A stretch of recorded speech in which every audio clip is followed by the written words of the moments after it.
عزیزای دلم سلام.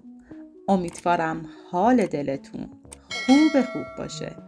با پارت دوم از دوره آموزش مکالمه زبان انگلیسی توی 30 روز همراهتون هستم.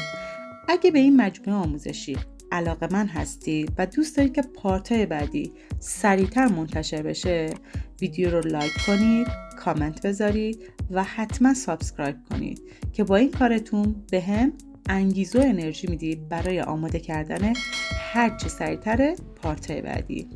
بریم برای روز دوم از آموزش مکالمه زبان انگلیسی. میخوایم بگیم حالت چطوره؟ یعنی حال شما چطور است؟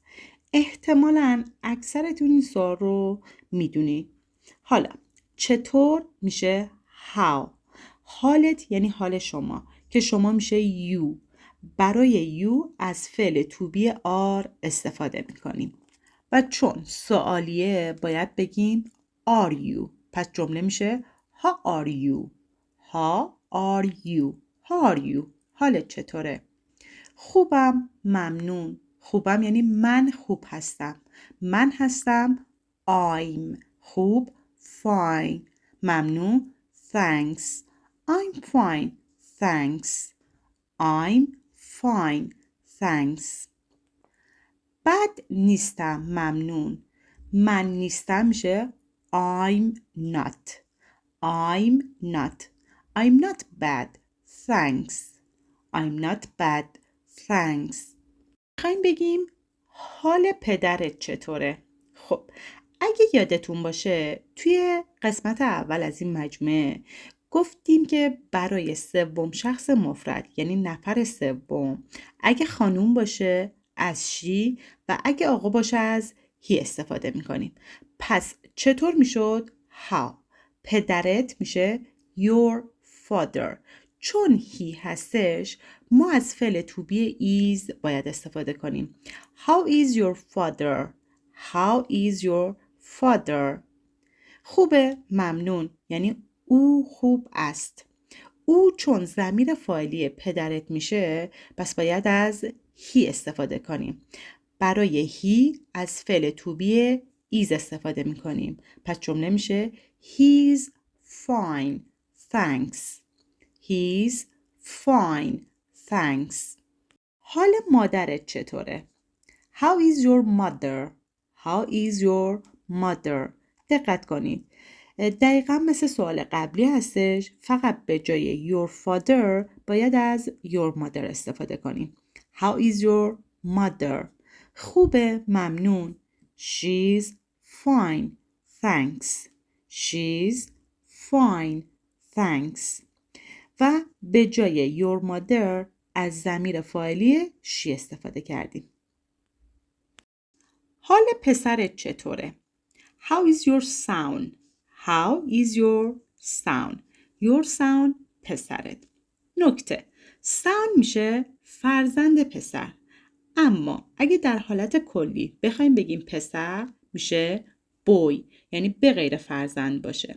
مثلا میخوام بگم من یه پسر رو دیدم میشه I saw a boy.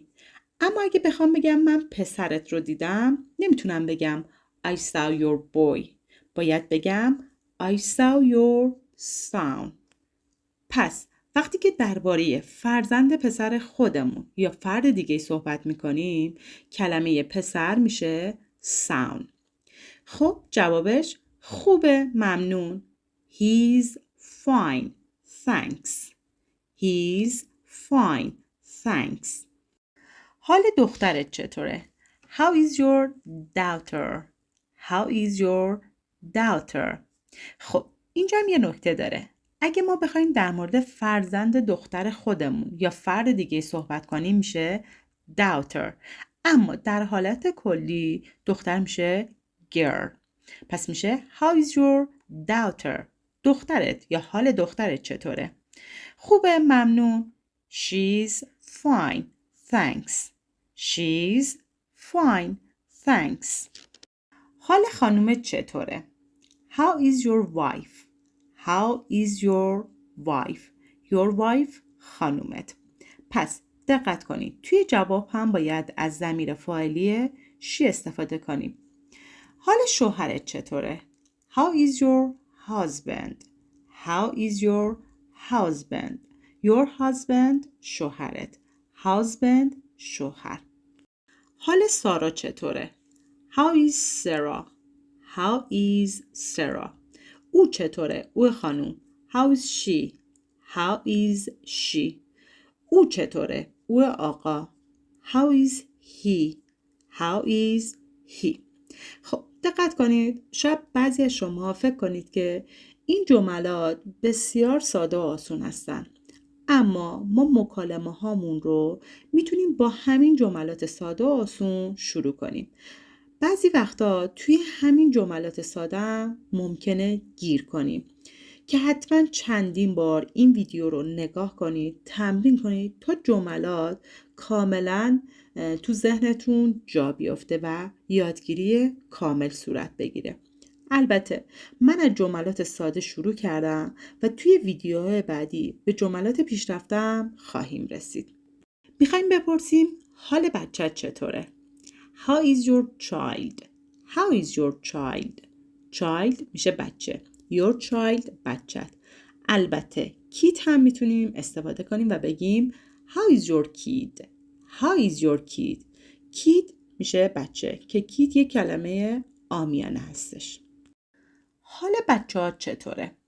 بچه ها یعنی بیشتر از یک نفر. زمانی که میخوایم در مورد چندین نفر بپرسیم از فعل to be are باید استفاده کنیم. How are your children? How are your children? Children بچه ها جمع کلمه child هستش.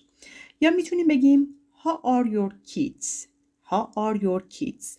Kids بچه ها جمع کلمه kid هستش که ما توی زبان انگلیسی برای جمع بستن فقط کافیه به کلممون اس یا اس اضافه کنیم.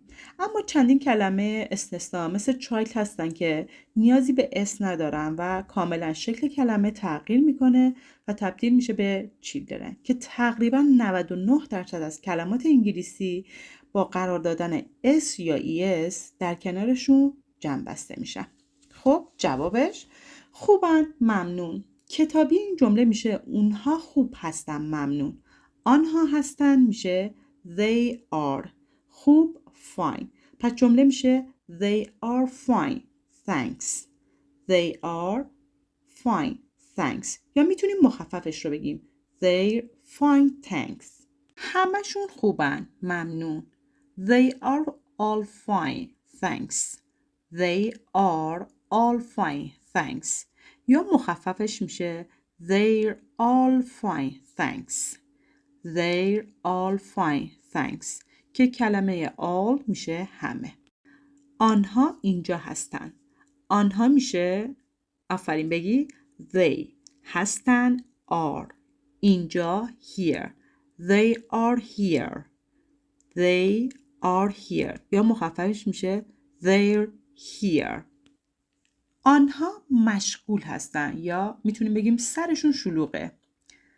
They are busy. They are busy. یا مخففش رو بگیم they're busy. They're busy. busy مشغول، شلوغ. آنها دوقلو هستن. They are twins. They are twins. یا مخففش رو بگیم they're twins. پنجره ها باز هستن. The windows are open. The windows are open. Windows پنجره ها که اس کنارش اس جمع هستش. are هستند. open باز. ابرها سفید هستن. The clouds are white. The clouds are white. Cloud ابر. Clouds ابرها جمع بسته شده. are هستن. white سفید. آنها تنبل نیستن. They aren't lazy. They aren't lazy. یا بلندش رو بگیم They are not lazy. Lazy تنبل. aren't نیستن. They آنها. آنها تو کلاس من نیستن. They aren't in my class. They aren't in my class. They آنها aren't نیستن. این داخل در کلاس من یا کلاسم میشه my class.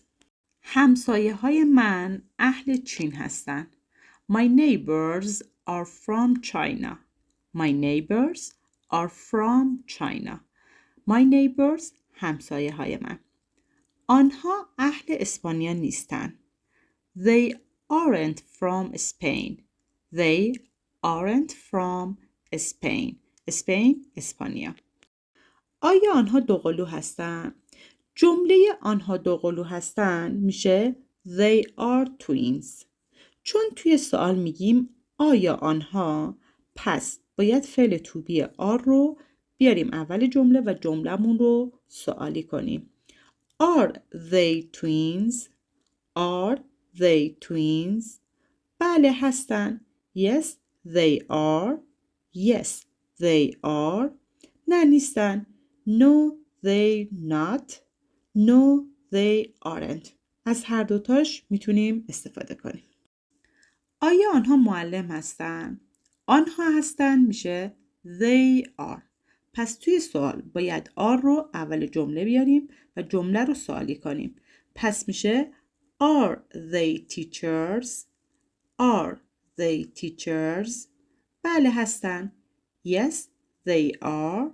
Yes, they are. نه نیستن. No, they aren't. No, they aren't. یا بگیم no, they're not. آیا آنها خواهر هستن؟ آفرین. سکوت میکنم تا شما جمله رو بگید. آفرین. Are they sisters? Are they sisters? بله هستن. Yes, they are. Yes, they are. نه نیستن. No, they aren't. No, they aren't. یا بگیم no, they not. آیا شما اهل ایران هستید؟ آفرین. بگید. میشه Are you from Iran? Are you from Iran? بله هستم. Yes, I am. Yes, I am. نه نیستم. No, I'm not. No, I'm not. آیا او اهل آلمانه؟ برای او آقا از ضمیر فاعلی هی استفاده میکنیم و چون جملمون سوالی هستش باید فعل to be is رو اول جمله بیاریم. پس جمله میشه Is he from German? Is he from German? بله هست. Yes, he is. Yes, he is. نه نیست. No, he's not. یا بگیم No, he isn't. آیا آنها اهل فرانسه هستند؟ Are they from France? Are they from France? بله هستند. Yes, they are. Yes, they are. نه نیستن. No, they aren't. No, they aren't. یا بگیم No, they're not. آنها اهل کجا هستند؟ Where are they from? Where are they from? اهل انگلستان هستند. They are from England. They are from England. پدر مادرت اهل کجا هستن؟ چون پدر و مادر 2 نفر هستن پس باید از فعل to be are استفاده کنیم. پدر و مادر میشن همون والدین که دیگه نمیگیم your mother, your father. به جاش میگیم your parents. Where are your parents from? Where are your parents from? جوابش اهل شیراز هستن. They are from Shiraz. They are from Shiraz. یا مخففش رو بگیم They're from Shiraz. خب دوستای عزیزم یه نکته. توی زبان انگلیسی توی نوشتار وقتی ما میخوایم اسم شهر یا یک کشور یا اسم افرادی رو توی جمله بیاریم حالا هر کجای از جمله باشه فرق نمیکنه.